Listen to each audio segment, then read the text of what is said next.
Tammy's Boy Podcast is intended for entertainment purposes only. Joncarden is not a licensed therapist. He is just a friend. Welcome on in, everybody. Another episode of Tammy's Boy, where we talk about parents and we get to the good stuff.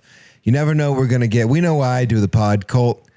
We know at this point, right? I'm pretty familiar with why we're doing this. Hell yeah.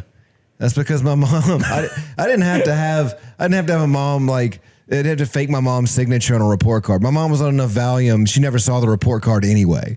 So it didn't matter. That's why I do the pod. We had a crazy upbringing, so I love talking to people about theirs.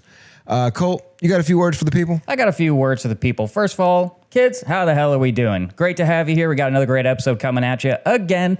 As always, you can watch video on YouTube and Spotify. It's also on all your other podcast listening platforms. I'm not lying to you this time. They're actually there. Go check them out. Amazon, Apple, we got them all. Also, if you guys have any crazy stories about your parents, or if you have a Tammy of your own, tell us about it. Right into the podcast. You can email us at tammy'sboypodcast@gmail.com, and we will read them on the air, sometimes with a guest. That's enough out of me, guys. John, who the hell we got on the couch today? Don't you love the way he does today? Isn't it so good? That was great. Thank you. That was great. He's gotten so good at it, man. I'm so proud of him. Yeah, you got to feel the dance. Absolutely. Yeah, that was good. Yeah, I like I that. appreciate that. I try to build Colt up as much as I can because this podcast does not run without Colt. Yeah, no, Colt's great. He is Thank you. 80% of this Keep podcast. Colt around. Makes a t-shirt. Keep Colt around. Thank you. I just sit around here, look pretty, and ask questions. And I'm not that great at looking pretty. That's a good team. Well, Looks good in black, though. to my faithful watchers, to my viewers, make sure you keep doing what you're doing, like and subscribing and sharing, and we'll keep doing what we're doing by trying to make this the best damn show in the whole wide world. Today, we have a really good friend of mine, a guy who I've done housework for. Together. We did it together. He's got a new show coming on iHeartRadio with his mom, which is pretty cool, called Valentine's Day. He's been on Netflix, Drink Masters, Survival of the Thickest. What was the Jessica Alba movie you were in? Trigger warning. He was in Trigger Warning. You've been like Disjointed. You've been in so many cool things. Yeah, man. It's been a wild 15-year ride with this television and comedy career. Yeah. Let's go. Yeah. We go back now. I feel like me and you, because we've been friends since you moved, like pretty much since you moved here. Yeah. 5 early years. on, yeah. Before next month. Okay. Yeah. Yes. Damn. Time flying, bro. It's crazy, right? Time's flying, yeah. I mean, my oldest daughter's 15. She's going to be 16. And She just turned 11 when we got, yeah. Yeah. Man, it is flying. Yeah. It is flying. You've already been married and like. Yeah, I was technically still single with a lady that lived with me. Now now I'm married and shit. Oh man, got a beautiful dog, nice family. We always start this off real simply, man. It's Who Raised Tone Bell? Who Raised Tone Bell is Mike Bell and Val Bell. Okay. Michael and Valerie out of St. Louis, Missouri. My mom went to college in Atlanta, Nashville, and then grad school in Atlanta. And then my dad was trying to get her to, I think, back to Indiana or something. I think the story I remember. And then my mom was like, nah, if you want me, come down here. So my dad moved to Atlanta, and they banged in like late 81. And I was born in August 82.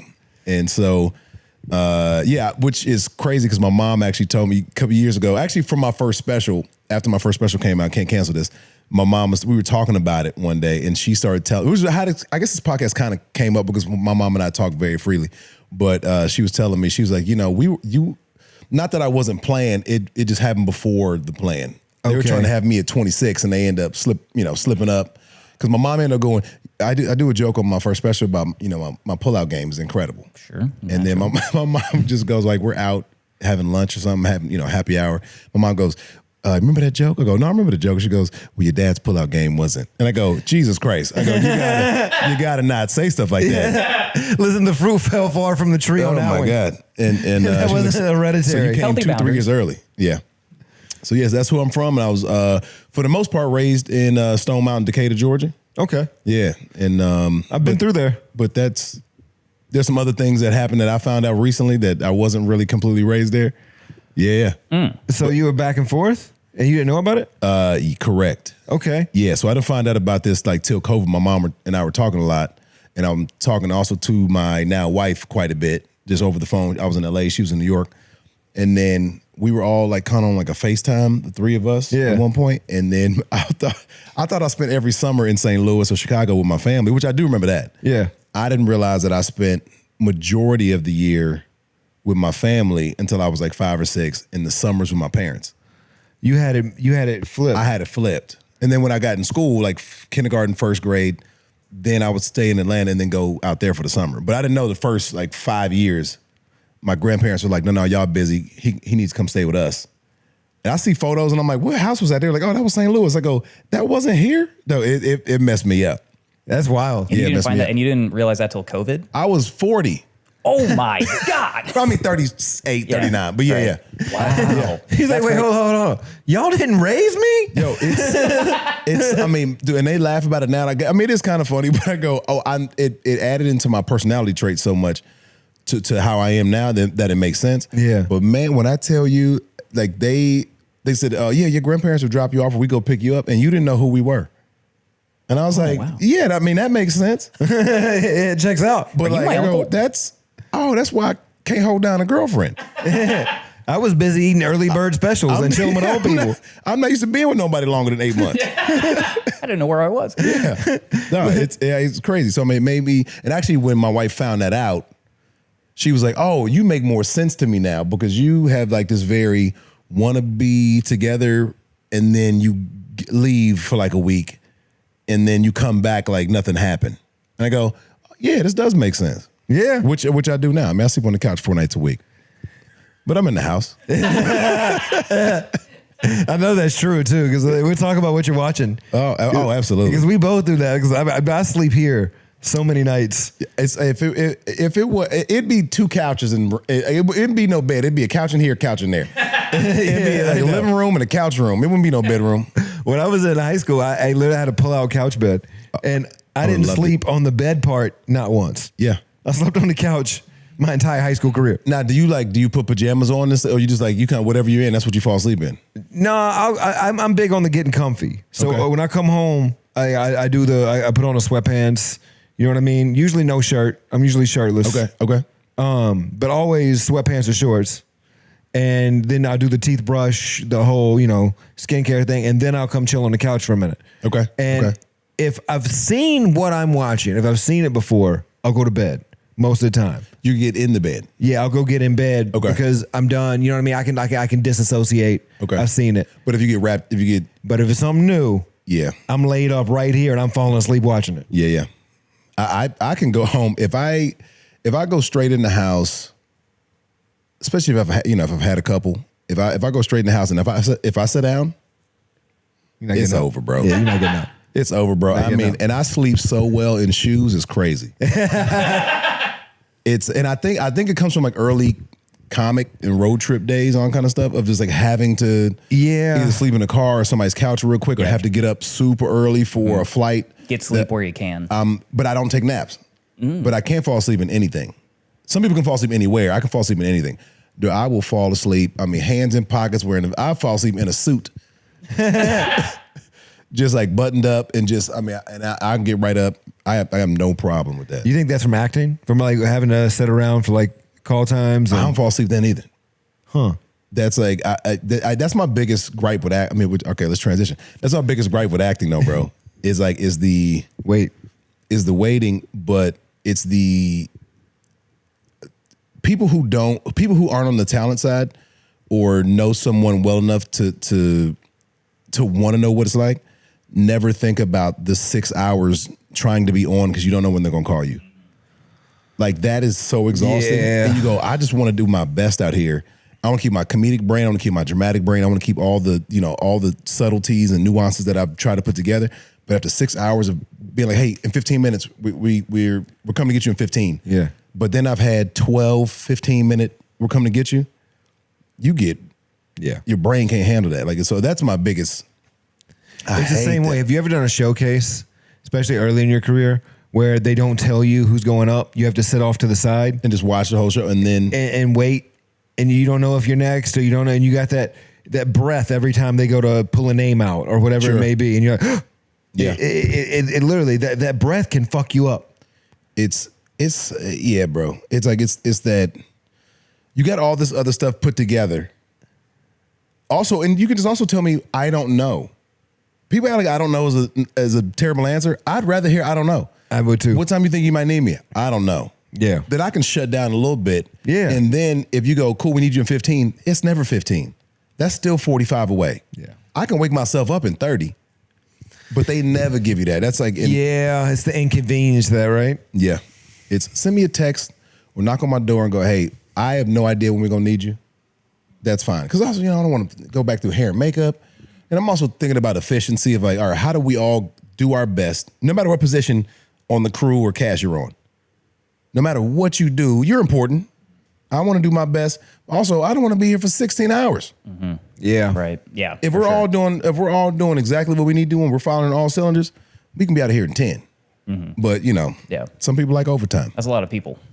It was that way in the military a little bit too.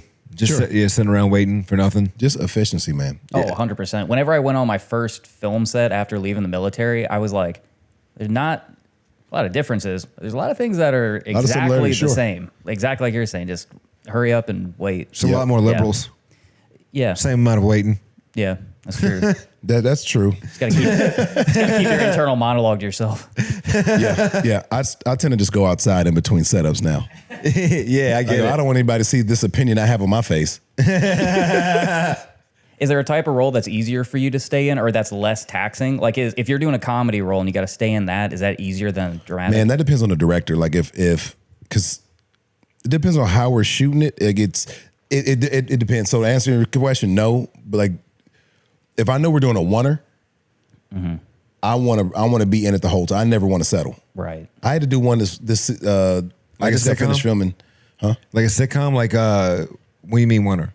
Like a one shot. Like a one shot take. Yeah. So if we're doing, we're going from the living room down the steps to the car and then we're getting, like all that's just one shot. I want to get that dance so familiar with the scene partner and the camera that we don't have to do this 12 times. We're going to do this twice. But we're so good at it that even if there's like a small fumble, it looks so natural that we just keep going. Like I love that part of it. Measure twice, cut once. Yeah, I mean, exactly. Yeah. I'd rather have that. But then a lot of times we'll do it a couple of times and they go, lighting's off. It's like, whoa. Mm-hmm. Run that with a dummy with the second team of like who's supposed to be marking this for me and the other actor that's in the scene or whatever. Mark that with them, get the lighting right or whatever. Like it's like, well, why are they here?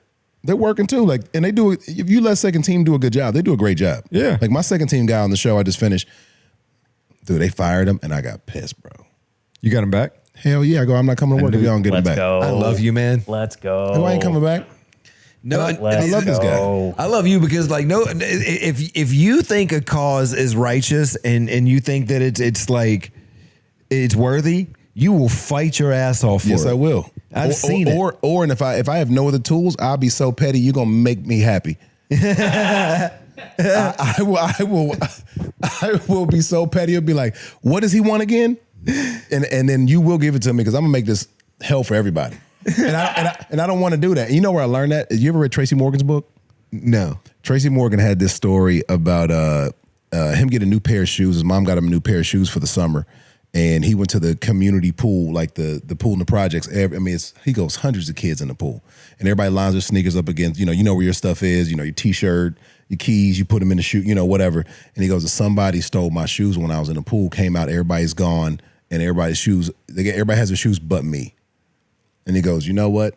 Y'all ruined my summer, I'm about to ruin yours. So the next day he went to the store, bought a Baby Ruth and threw it in the pool so everybody thought it was a piece of shit. And they had to drain the pool.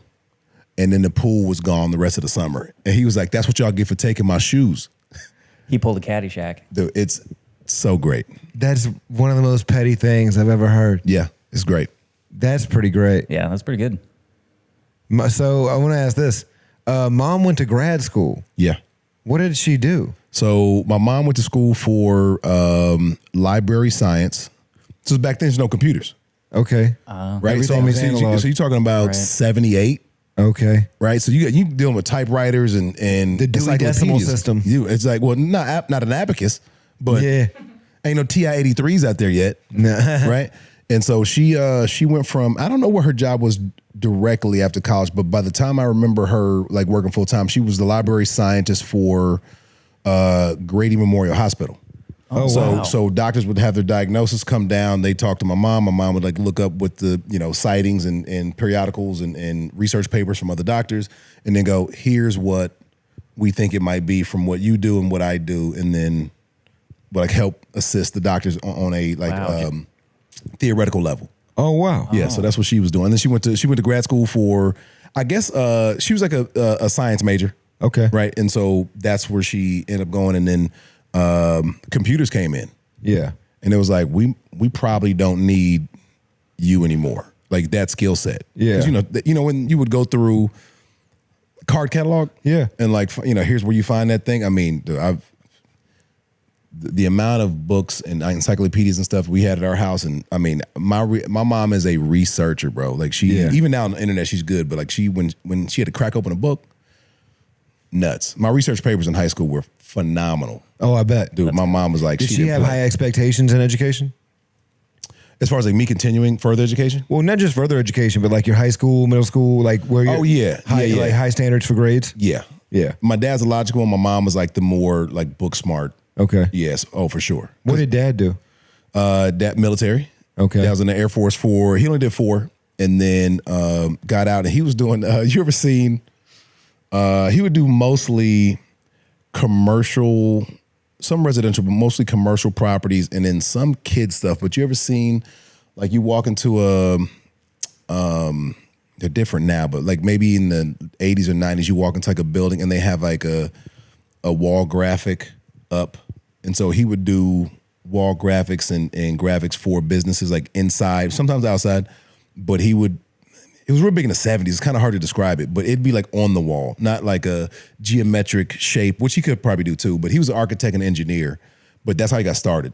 Okay. He was real good. He was an artist and when he was growing up. Yeah. And then he got into, he was kind of a problem kid like I was, which, came from, I can't wait till my wife, we have a kid, and she doesn't realize, this shit's genetic. Yeah. Like y'all were good kids. I was not. Yeah. But yeah, he went from being like a developer, like an architect to a civil engineer to a developer. And so now he just kind of freelances doing that.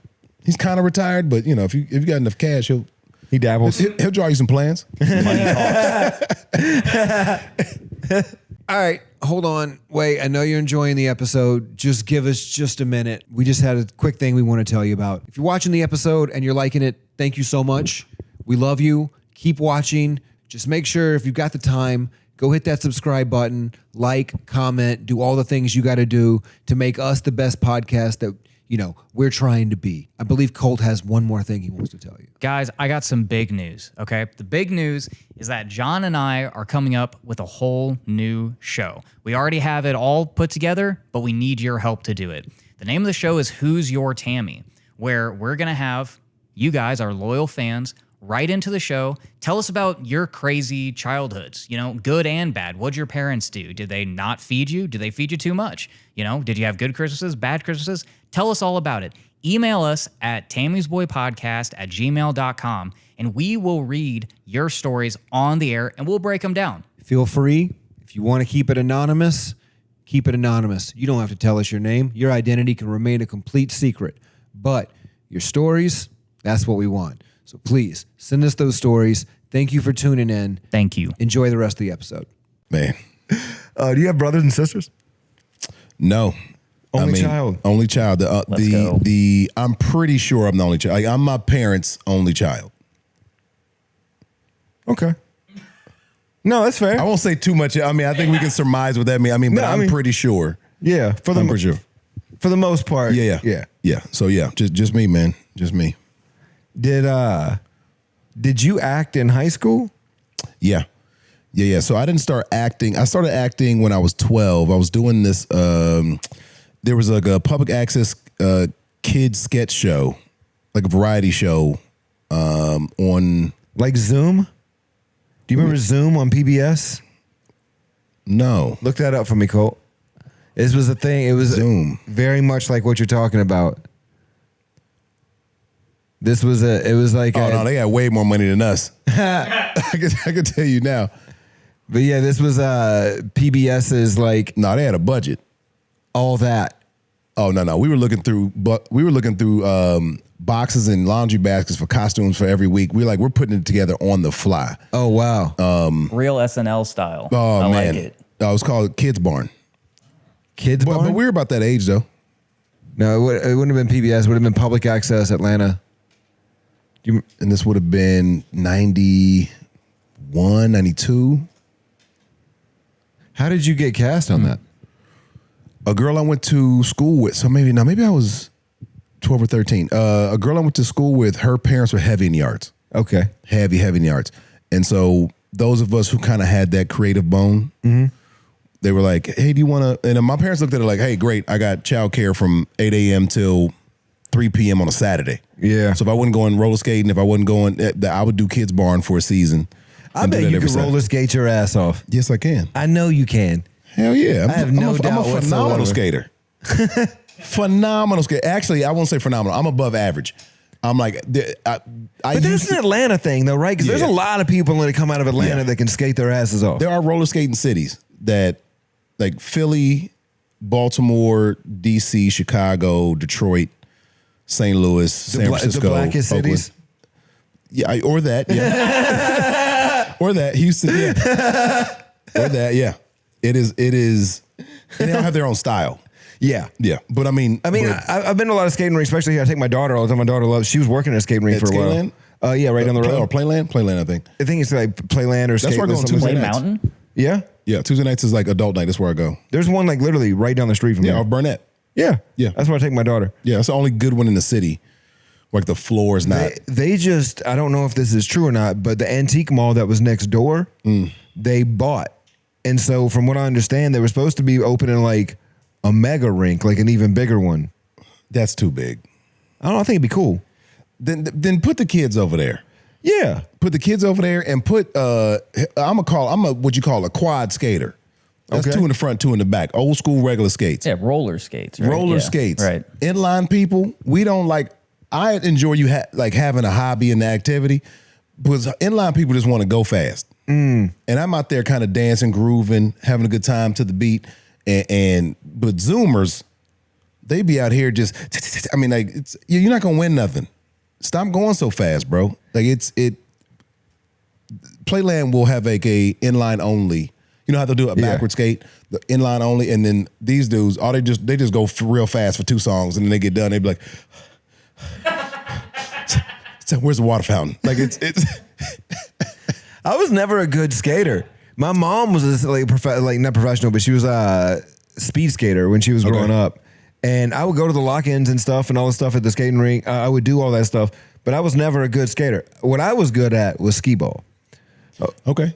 Now you dropped me off at the skating rink. You winning them tickets. I'm playing skee ball for 3 hours and I'm skating for 45 minutes. Okay. But you cost an extra money.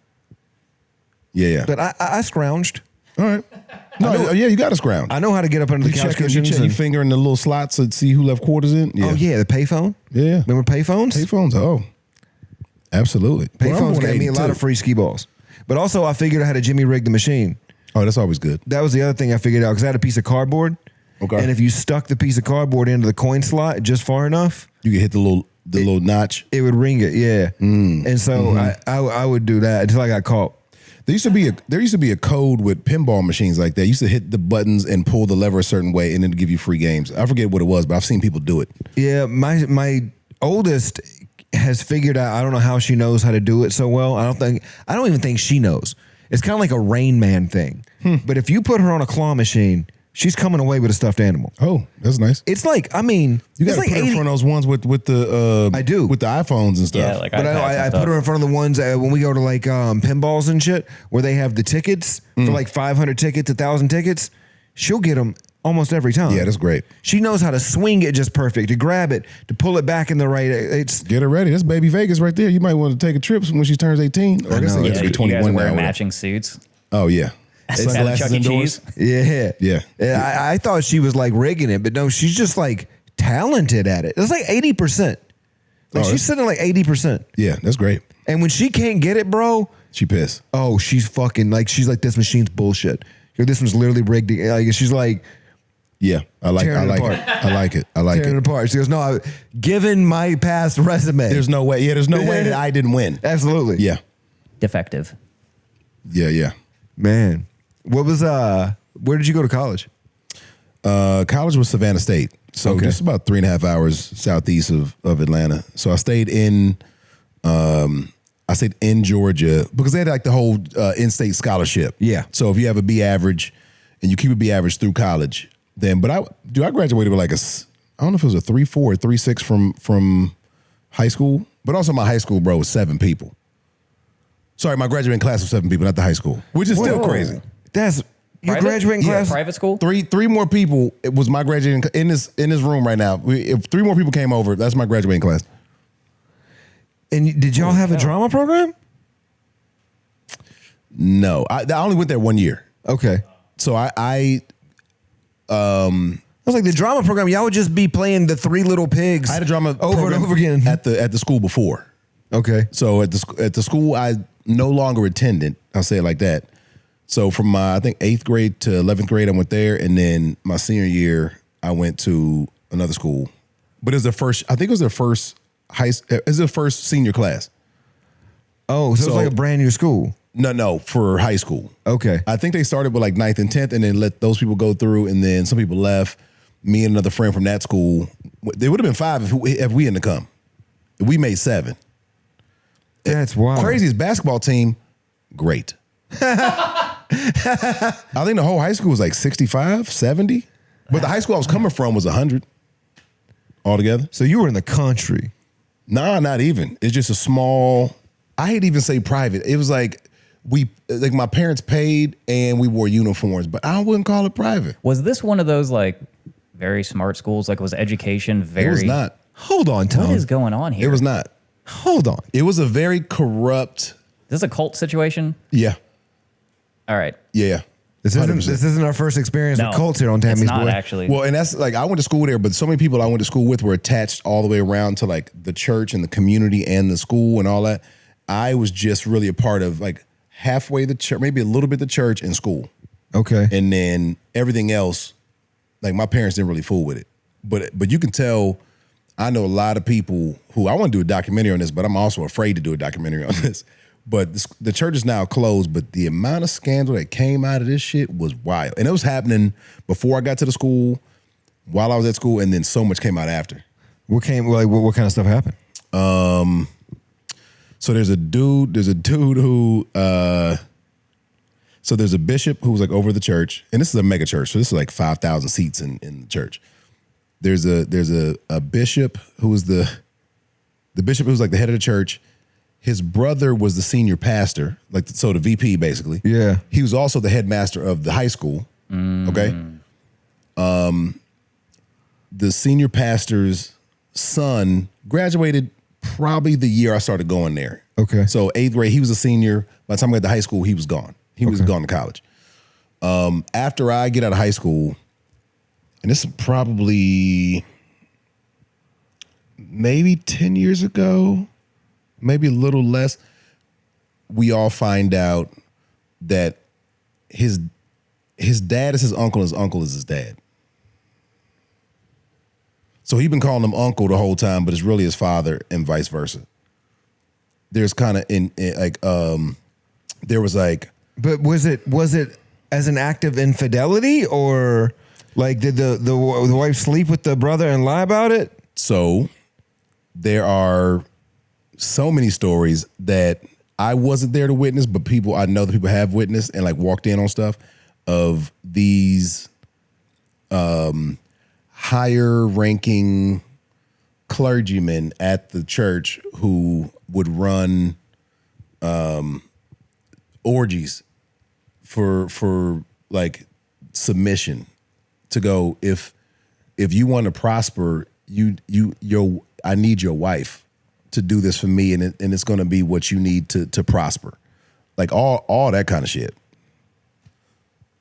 Yo, Was this church like of a known denomination, or was this just non-denominational, which means Okay. like a little bit of every denomination. right? Yeah. Right. Yeah. So they ain't pick one. They had like 8. Yeah. We did a little bit of this, a little bit of that, a little Right. bit of. I mean, every year the bishop got like a new Lexus, and he go, "Oh, my congregation." But it's poor ass people. It's poor ass people walking around there, donating everything and like give. You know, it's one of those give till it hurts. And it was a very mixed church. So that's always what I've noticed from non-denominational churches is that it always felt more like we lift his name on high. Now make sure that you're donating to our mission trips that are going on in Ecuador and Chile. And as soon as you get through donating with those mission trips, we're building a new section onto this church. So we need donations. It was a whole campus. I mean, for about a mile of this street, majority of the street was the campus. So it's the church, and you have like the narthex, and then you have like this event center, and then you have this other smaller church, and then you got like this other center, and then that's the daycare center. Then you have a gym. Then across the street, you have the elementary school, plus another gym, then a baseball field, and a soccer field. So it's like a compound. Oh, bro, it was massive. And then down the street was the high school. It was like for. And your parents went to this church? No. Okay. So my mom was a library scientist. She worked with a dude who went to this church. Yeah. And then they were like, all right, he getting a little too much trouble if we keep him in public school. And I was having some issues, and they were like, we can't. What kind of issues? Fighting, stealing, no drugs. But did you get in fights at the roller rink? I was never, I mean, even the fights that I got in, it never really became physical because I was always like hey man, I got stuff. I want to do stuff. Yeah. And if I do this, I'm not going to be able to do stuff. Yeah. I mean, I had a couple fights, but they were never really like huge. Yeah. I mean, they were escalating to like, oh, they're gonna fight. And I'm like, I'm not. Yeah. Almost like the situation I told you about last week. Oh, yeah. Where I go, whatever this is. Yeah. I've always been that guy. Yeah, you are super diplomatic. I am a diplomat all day. If you were about to get into a fight, and if I saw someone hit you and they had somebody with them, I would jump in to help you. Yeah. But if there's no punch thrown yet, we can figure this out. Yeah. I'm not a. We'll get past this somehow. I am not a. We got too much future ahead of us. I am a beyond reasonable amount of disrespect. Now, I will tolerate disrespect up into a certain point, and there's a line. Sure. And once that line is crossed, at that point, I'm gonna need you to walk me out. Well, okay. So I think my patience really comes from my dad. Like and my mom is very patient too, but my dad has like a logical sense of, if I have to take you down, let me think every angle of this before, very, very like Equalizer, John Wick style of like, what's the worst case scenario? What's the best case scenario? How can I get this done? A couple weeks ago, I'm leaving New York. I'm finished filming, and me, the wife, a couple friends it's probably like 6, 8 of us are at this bar. And this is like this group of girls, like just, it's pretty packed. It's not like you gotta say excuse me every time you want to pass, but and they're just dancing, having a great time. But they got drinks and they spill them and they're bumping into people. They already either high on something or a little too drunk. And I mean, I see other people looking at this one girl, a little short thing, cute girl, and just like she's just like bowing and spilling, and people just people like, somebody get this bitch. And so I walk up, I go, this must be the guy that they're with, and I go, hey, is this you with them? And he goes, yeah. I go, is she yours? He goes, yeah. I go, bro, just give you a heads up. She's spilling a lot. She bumped into a lot of people. You might just want to go whisper, either get off to the side a little bit, or just heads up, because somebody's going, whatever. Somebody gonna say something. Like diffusing a situation before it's even happening. Some girl gonna smack this lady. Right. That's called defensive driving. I go, look, honestly, I'm just letting you know what's about to happen. If you don't, I can go to the other side of the bar. I can go hang out back here. I can go. My buddy owns this bar. I can go somewhere where y'all are not. And long story short, I'm at the bar. I got my coat on. It's it's New York, so it's cold at this point. And I put my coat on. I'd already tabbed out. I'm saying bye to the bartender, and this little thing walks up, and I'm talking to this Puerto Rican couple that are fans of me from Disjointed. This little girl walks up and just bows me and the girl that I'm talking to, and she's with her dude. And the dude is like, what the fuck? And the bartender's like, you know her? I go, I don't know her, but I probably know why that happened, because I said something, he said something. Right. When she was like, who said that about me? I think she was Asian or Asian mix or something. Very feisty for Asian. Could be Filipino. There's a little sprinkle of darkness in there. Yep. Right? And so the bartender's like, you want me to do something about this? I go, no, all good. I go, she's about to head out. I go, she don't know how to say excuse me. And me and him started laughing. And then, but the Puerto Rican girl's like, Tone, you know who this is? I go, I have no idea who that is. And she goes, and both of them, the Puerto Rican couple, they go, ooh, they better be lucky I am on probation. Both of them. And they're like, otherwise, we'd smack the shit out of this girl. I go, it's all good, whatever. And the girl leaves. So now I'm like, hey, thank y'all for talking. Appreciate what y'all saw. I know I'm not by myself. My boy is behind the bar, like I'm leaving. And then this dude just comes up, and as my back is turned, pushes me in the back. He pushes me in the back. He comes up, as I'm saying bye again, pushes me in the back, and I lean against the bar, and I go, the fuck? And then he ran back to where this lamp is over here. He ran back to the other side of the bar, 10, 12 feet from me, and he's just like huffing. And then I go, Jesus Christ, now I got to whoop his ass. So I go, this was not my plan tonight. So I take my jacket off, I go, hold, and the Puerto Rican girl's like, I'll hold it, come here, give me.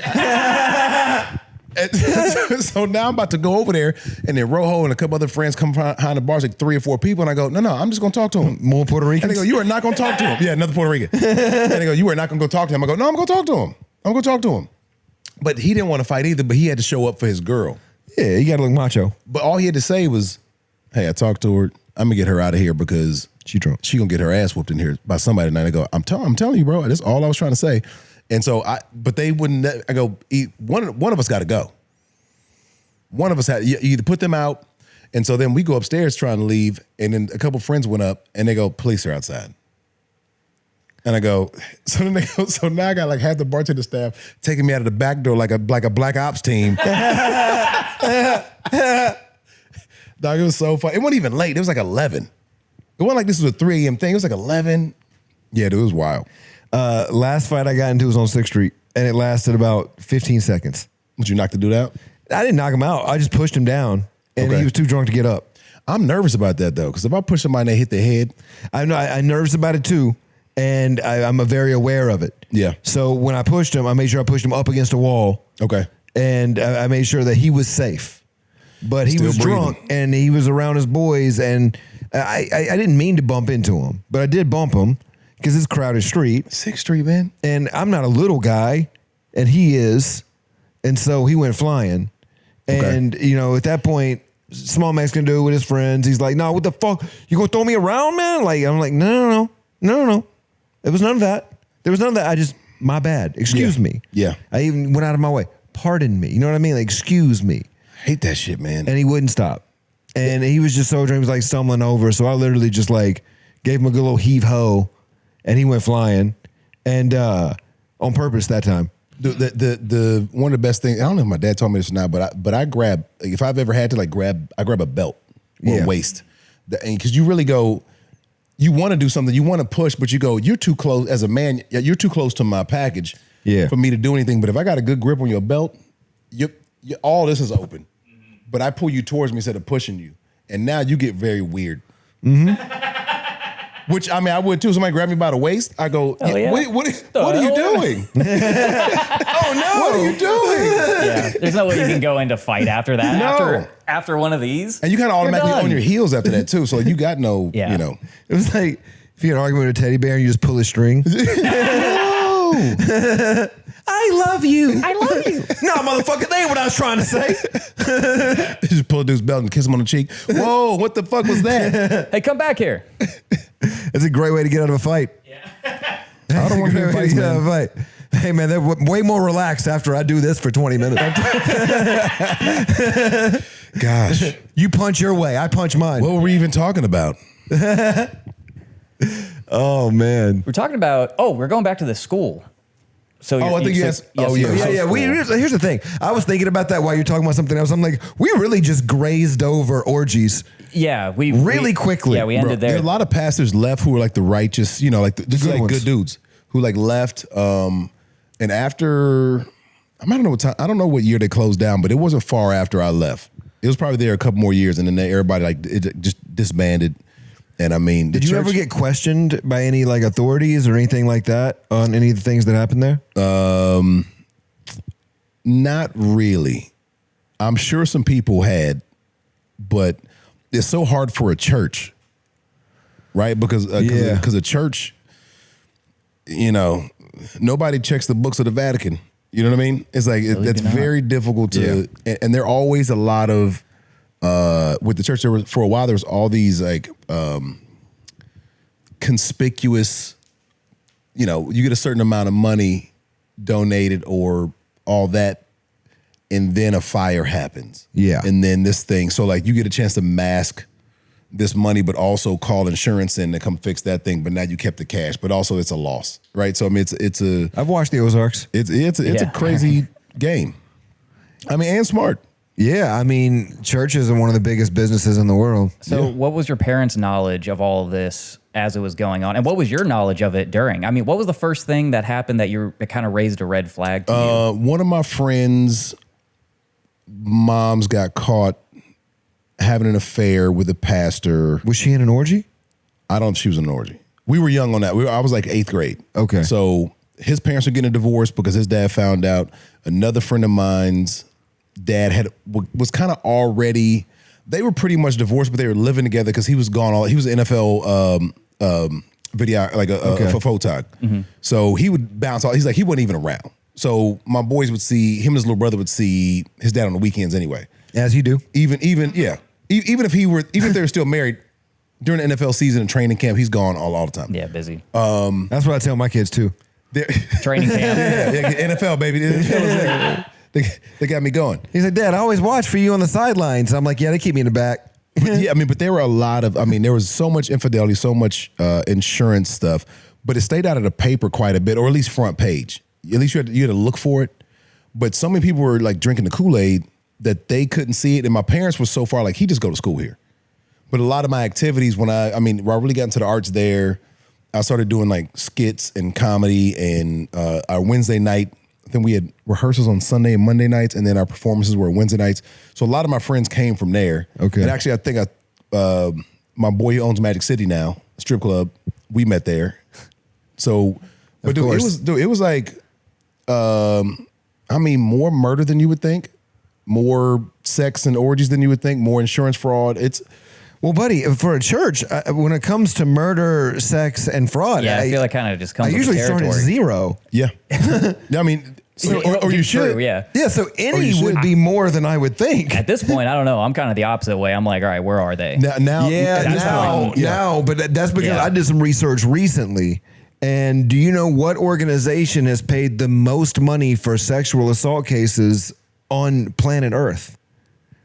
Is it the Catholic Church? It's the Catholic Church. You want to know how much? Just since roughly 2004? 2004? Got to be billions. Yeah. Around 10 to 12 billion. And that's just in America. That's for what? That's for in sexual assault. Oh, right. Hold on, I'll find it right now. So I've looked it up. You cannot be like, there's a church I used to go to in LA. The girl I was dating at the time really wanted to go, and I was like, I got this weird relationship with churches because of that situation where I go. I mean, I believe in God and all. Were you a churchgoer before this? Like, was your family into the church or? Yeah. I mean, my dad never really was. He'd go. Yeah. But he'd never be the one to go.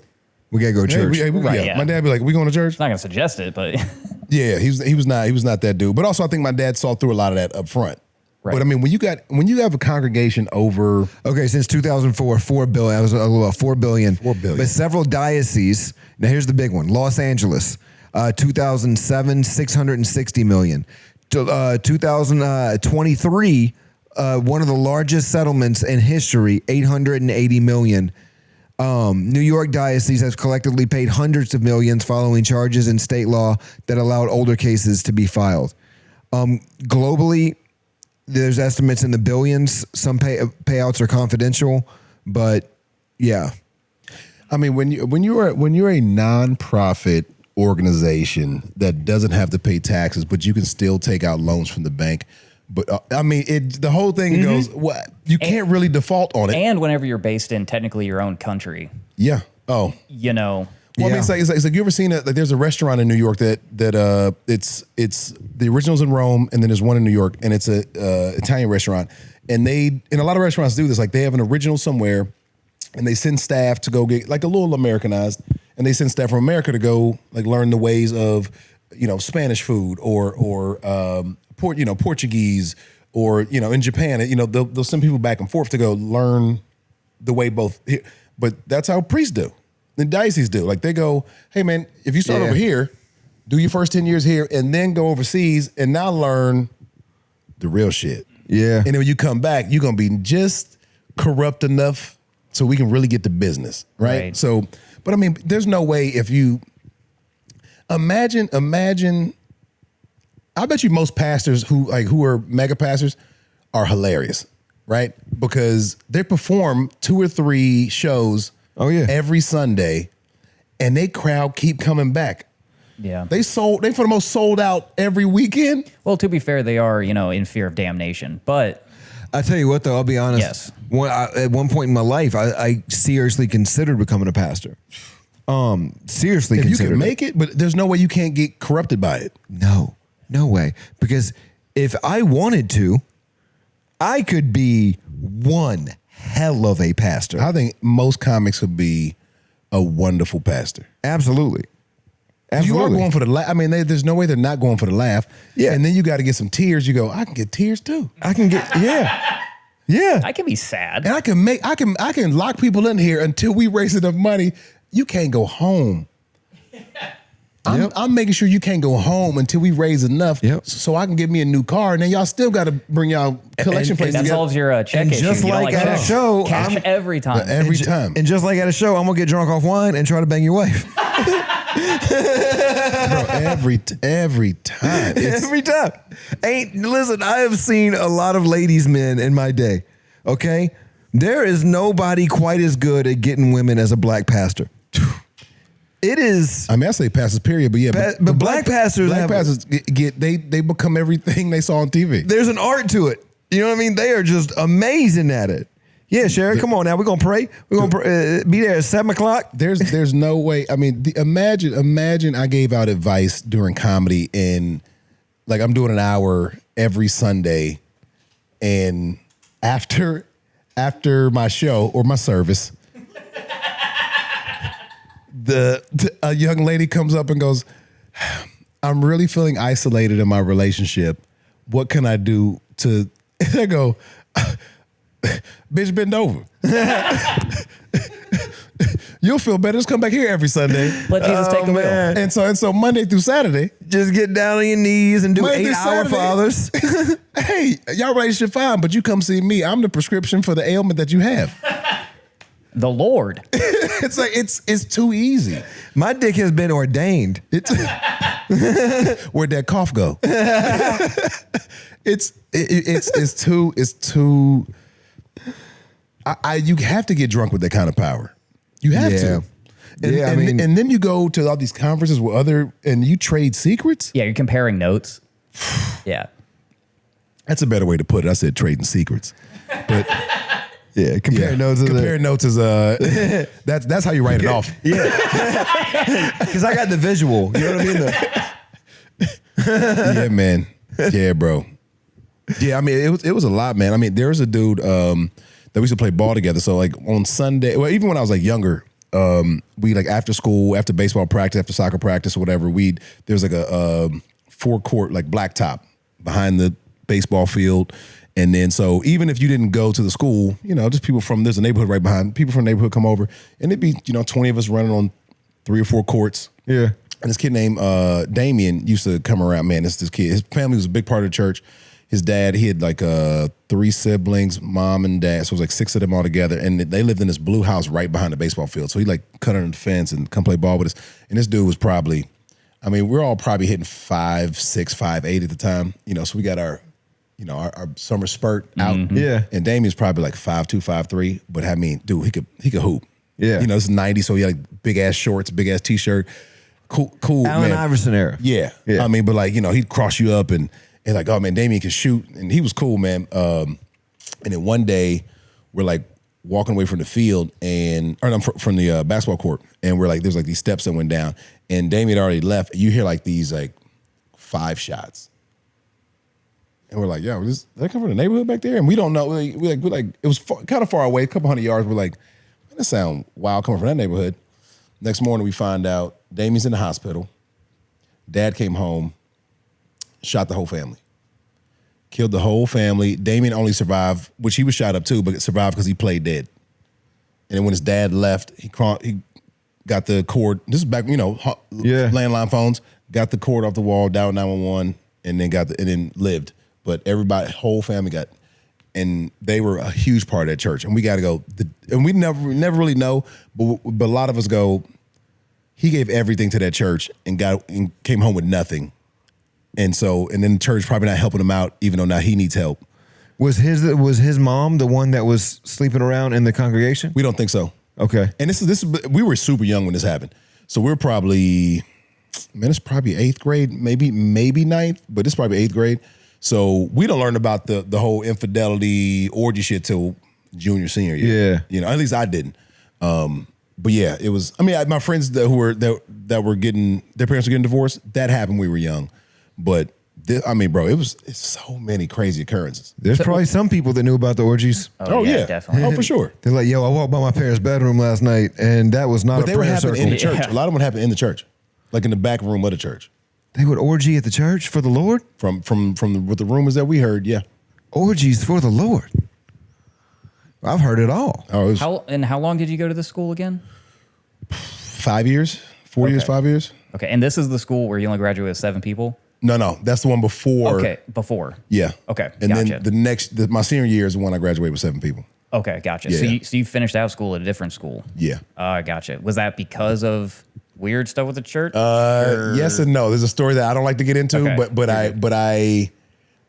there was a what do you call it? The coordinated effort between a mutual agreement that came between my parents and the school, where I probably wasn't going to be invited back anyway. And my parents go, I don't want you to be here. Right. So I left. Gotcha. And I could only get into a certain amount of school because the school also, the graduating class before me, I would have been a senior. And in that summer, we found out that a bunch of the seniors could not get into college because the accreditation was messed up. Yeah, so they had to school wasn't take accredited. summer school classes, even though they thought they had all the credits. And so I had to find a school that would take my credits and it would readjust mine so that I could graduate and go to college. It was a bunch of wild shit. That's crazy. But then the reason why I didn't get invited back was a whole story that was like crazy fabricated against me, with me and some girl and another dude who had really done some stuff. Like I was trying to do the same stuff he was doing, but I wasn't lucky enough to do it. But I got blamed for it. But his family gave mad money to the school and all this kind of stuff. So he got never off really touched scot-free. him. Yeah. Money does that. Yeah. It does. Money talks. Yep. I'm going to rapid fire some questions at you to close. All right, let's do it. Let's do it. Favorite cereal? Man, I'm sorry. That went a different direction. Maybe we'll do a part 2 too. 100%, yeah. To answer your question, Savannah State University. All right, go ahead. All right. Favorite cereal growing up? Fruity Pebbles. All right. Favorite toy? Rock'em Sock'em. Oh, yeah. Rock'em Sock'ems were fun. You had to play it alone, though. That's sad. No, my dad was very in. Oh, your dad? Okay. Also had an erector set, like where you can build trucks and an erector set. Yeah. I had an erector set, too. She lived down the road. Her name was Miss Jenkins. Jesus. That was my erector set. I had one. I'm not gonna say her name because she still follows me on stuff, so I'm not gonna. But I had one that was like taught me a lot. I'll say. All right. Let's see. Worst haircut? This is gonna take a second. Worst haircut was worst haircut. I'm in a barbershop that I was going there for years, and the owner of the shop at the time hired her nephew. Her nephew was cutting my hair. I loved it, and then she goes, "You don't know what you're doing. You got to cut to his head shape." He goes, "I'm giving him a style," and I was loving what he was doing. She came over, cut my hair. She was cutting my hair and somebody else's hair at the same time. Messed my hair up, dude, because I have crazy cowlicks. Yeah. And so if you get too low, it grows all these different directions. That's why I leave it always like a little bit long, which is why I'll never play it in the military. I'll never go bald. If I go bald naturally, my career's done. Otherwise, I do every movie with a hat on. That was, no. But you have a head for a bald head. I do. Yeah, I'm fortunate. You got a head for a bald head. I'm fortunate. I got a lump and a slope face. I'm gonna look sick. Yeah. I'm gonna look sick, bro. That was probably the worst haircut. And then once you don't look like John Q if he had the cancer. bro, it was. I mean, I'd have to change the texture of my beard. I'd have to wear a ball cap. I had to get a ball cap. I had to go with the what do people call them? The Samuel L. Jacksons, the Kangos? the piece, A toupee? Toupee? Nah, it's a new name for toupee. It's called Turkey? a man piece. They call it a piece or something like that. New name for, or go like black guy toupee. and see what they say about that. And probably another worst haircut is me trying to learn how to cut my hair during COVID. Oh yeah. I mean, I took some swings. Yeah, I butchered my beard a couple times. Hairpiece. Just hairpiece? That's what it's coming up as. Yeah, man weave. Yeah, I mean, that's what it is. Yeah. A meave? I don't know what they call it. I've heard it called something else, but Yeah. yeah, so that's probably worst haircut. All right. Let's do two more. Let's see. First thing you remember getting grounded for? Kicking my dad in the nuts. I was probably, I never really got grounded, but like I remember having to go to my room and like no toys and back in like 86 or 7. That's the year I was born. We were wrestling. Yeah. And we were just, I mean, you know, I was a huge wrestling fan at the time, Hulk Hogan and Ultimate Warrior and all them. And then just a dirty sneak move, kick my dad in the balls, and he was down for a long time. Hit him with that cheap shot. Yeah, that was a rough one. And after that, I remember slapping quarters out of his hand. He offered me, I had a 10 that I think my grandfather gave me. He needed it. He gave me a roll of quarters and was like, "This is the same thing." I go, "Man, get that shit out of here!" And I slapped it out of his hand. And that was like 93. No, maybe 91. That's probably 91. You're like, man, I remember that one. I remember that one. Yeah, I've had some of those experiences too. But also as a comic now, it's hilarious to me. Like if you had 2 slices of pizza and I see you with a third, I might slap the pizza out your hand. That's funny to me. But or up. Probably up is funnier. Oh, up's way funnier. But yeah, I mean, there's a chance to catch it. Yeah. And the little paper plate like falling really slow. Do a paper plate, just like doing the Neptune sound. Yeah. All right, let's do one more. What was in your lunchbox when you were a kid? Did your mom ever pack your lunch? No. Always got school lunch. Okay, here goes something crazy. High school. So I mean, sometimes I take What did y'all eat at the cult school? Exactly. The blood and the innocent? Nothing. They didn't have a lunch program. You just fasted? Our science teacher used to go to Taco Bell or Chick-fil-A or something. If you couldn't drive off campus, he would go buy 20 sandwiches and you have to luck up and get one. He was selling, this is 94, 95. He would go buy Chick-fil-A sandwiches. Back then they like $1.50. He was selling for $5. He had a hustle? Everything's a scam at this school. Bro, there was no school lunch. I mean, I want to say they tried to do hot dogs for a while or something. He was like Cheeseburger Eddie in the longest yard? Dude. I got the fries that across your eyes. I think tacos were $3 a piece. Chick-fil-A sandwiches for $1. They sold chips for like $2. It was gouging. I mean, today's prices in 94. That's wild. No lunch program. So after that, we started, I think my sophomore year, friends and I could drive, so we would drive off campus and go grab food. But if you didn't have that, you had to bring some. So it was like whatever leftovers were. But no, at the school. Also, there was so few people at your school, the possibility of somebody just walking in and be like, y'all want something to eat? You know, That's, you know what I mean? I mean, you pay extra $5 for like somebody to go take my order, deliver it, whatever, and then come back and go, all right, that was for you do convenience fee. But a teacher and you got to see him after lunch? Bro, diabolical. That's crazy because if you were like, yo, I slept with every girl in my class, you're like, that's 2 women. Well, it was in a It's the ratio. very that matters. small round building with like 6 rooms, and in the middle was like this kind of hole, which is like a concession stand, basically. Okay. And so there were, I mean, not even a locker room. I guess there's one locker room, but a couple lockers against walls. So you were just kind of, the whole school would you'd pass each other, go in one class to another. And so your whole class does class together. So we're all in English. 10th grade is English all together. Unless you were in an AP class, it's the only time you were with somebody from a different grade. Okay. So were you in AP classes? Yeah, history and math. I figured. Yeah, history and math, yeah. Yeah. You're smart, dude. Always good with numbers, man. It's crazy I talk for a living now, and I mean, boy, English and literature used to fuck me up. And see, I was always like, my thing is, if you could get me to read it, I could retain every piece of the knowledge. I could break it down. I could tell you the plot points. I could tell you anything you want to know about if you get me to read it. But to this day, the problem was I got to read a script like 4 times to go, that's what it's about. It takes, I make my wife cover it first and give me the plot points. That way, when I'm reading it, I go, oh, that's what's happening now. But I don't comprehend it that way. Sometimes I write blindly where I don't know. Sure. I have no idea where I'm going. I just write and then I find where I'm going eventually. You know what I mean? Well, I start writing at the end. Okay. I write the beginning, and then I'll stop, and I'll write the ending I want, and then I try to meld them together. Ooh, I love that. That's how I get down on when I'm trying to complete a story. I love that. One piece of advice to give to all parents out there raising a kid based on your own childhood. Because it seems like you had a pretty good childhood for the most part. It was decent, man. My parents did a pretty good job, man. Keep them social, and I think parents should be social too, and take your kids with you sometimes. They need to see adults interact, whether it be, and not just like a sporting event, but just like, because a lot of times you can take a kid into a bar as long as they're with the parent. Man, take a kid into a bar, let them see you play pool or play darts or sit on a stool and watch your dad have a beer with his buddies. Like that, Give them safe examples of adult experiences. 100%. Yeah, I love that. Take them to the park, play some frisbee with you. I mean, just one of the boys, not just a play date with the kids. Even though Will Smith is a crazy person and I love him to death still, but he would do this thing with his kids and they did grow up pretty quick in front of our eyes, and then they went out of their minds.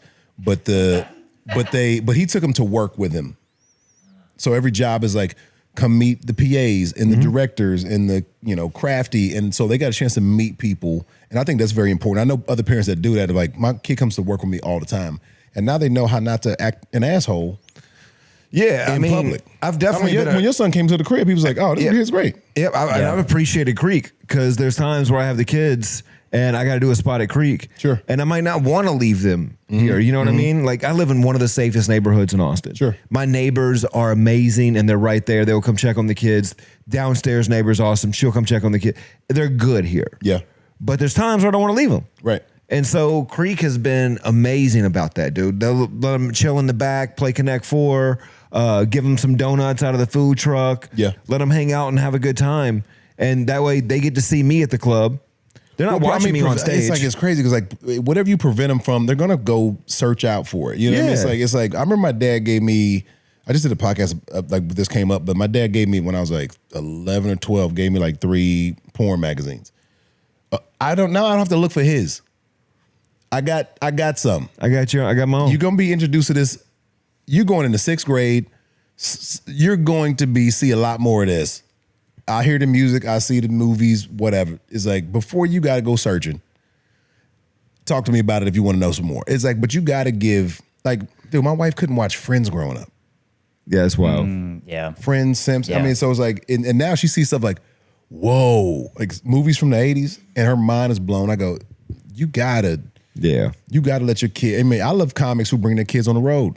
Mm-hmm. If they're a certain age, come see dad work for the weekend, take them out of school on Friday. And then they get to watch 4 shows. They fly back. I do it too. I mean, I do it where I try to take the kids with me at times if I can. The only problem is, it's like I'm opening a lot. Sure. And so as an opener, it's hard to do anything that kind of upsets the flow or the status quo. Now, if I'm opening for you or somebody like that, I would be much more inclined to bring my son because I know that we would do something during the day, like we go to a baseball game or like go to Top Golfers. Top Golf. We would do something like that. I trust you around my kids. Right. But there's a lot of comics that I don't trust around my kids. Well, they're not adults yet. No. Even given the age, they're not adults yet. No. But yeah, it's I don't mind. As crazy as I don't mind if I had a kid. I'm trying to stop smoking, but like if my kid saw me, hey, if you're gonna smoke a joint over there and they smell it, it is what it is. I went through that. If you see an adult smoke a cigarette or cigar, one thing, but don't be dropping pills in front of my kid. Get that key bump out of here. This is he's 9. Yeah. Wait till he goes up to college and I ain't paying for this motherfucker no more. Yeah, even with him growing up in Waco, and living like they live out in the outskirts, and it's a sheltered upbringing that they're having, and I'm grateful that my ex-wife's giving it to him. But I definitely feel like sometimes when I'm exposing them to things that I know they need to be exposed to, that I can't help but have like a little bit of a guilty tinge where I might be overexposing or forcing something. But in that same breath, I know that if I don't show them this, they're not going to see this. Or they're going to wonder too much. Yeah. Like I take them down. Wonderment is a gift and a curse. I don't think you can. You got to tiptoe into like the first time you go to a neighborhood that you shouldn't be in. Like you need to know the signs before you get there. Yeah. Yeah. To go, I know how long I got here before, you know what I mean? Like, Yeah. I need to go in while it's busy. Yeah. I need to, like, I'm going to sit in the parking lot for a second before I go in. Like, this car been sitting here for way too long. You got to notice those things, and you got to let your kids see what you see. Yeah. So, I mean, I just think experiencing, like, that's what I would say. I love that, man. That's Take great kids around. advice. Yeah, really good. Amazing advice. This has been a good episode. This has been phenomenal. This has been a great time. Flew by. Yeah, quick. It Flew by. did fly by. Yeah. That's what everybody says so far that's done the pod is like you sit down and feel like you just stand up. Yeah. Yeah. It's good. It's good. It's been fun, man. Let them know. Yeah, definitely a part 2. We definitely got to get a part 2. I Yeah, think. man, I'll be back. Oh, We've been yeah. trying to do it for a while, so. Oh, yeah. Yeah. Absolutely. What do you have? This probably won't come out till when, buddy? Probably in the next like 6 weeks or so, 6-7 weeks maybe. Okay. So by then, so we're talking like May, June. Yeah. Netflix The Joke Festival, Tone Bell and Friends. I'll be hosting that in LA. I will be, on the road. You can check tonebell.com for all my road dates and everything. And then. Are you on Moon Tower? Are you on Moon Tower? I don't know yet. They're talking about it. But I'm also doing South by this year, so. Okay. They're deciding. I'm on Moon Tower. And then a couple movies. I got 2 movies coming out in the show, but that'll be also on my website. And I would tell you what they were, but I want you to go to my website so you can wonder what they are. Let's go. All right. Tonebell.com. Tonebell.com, ladies and gentlemen. Make sure you go check it out. This has been another amazing episode of Tammy's Boy. Thank you guys for tuning in. Please keep doing what you're doing. Like and subscribe and share, and we'll keep doing what we're doing, trying to make this the best damn podcast in the whole wide world. Damn right. Thank you guys. See you soon. Each family brings joy as a childhood destroyed.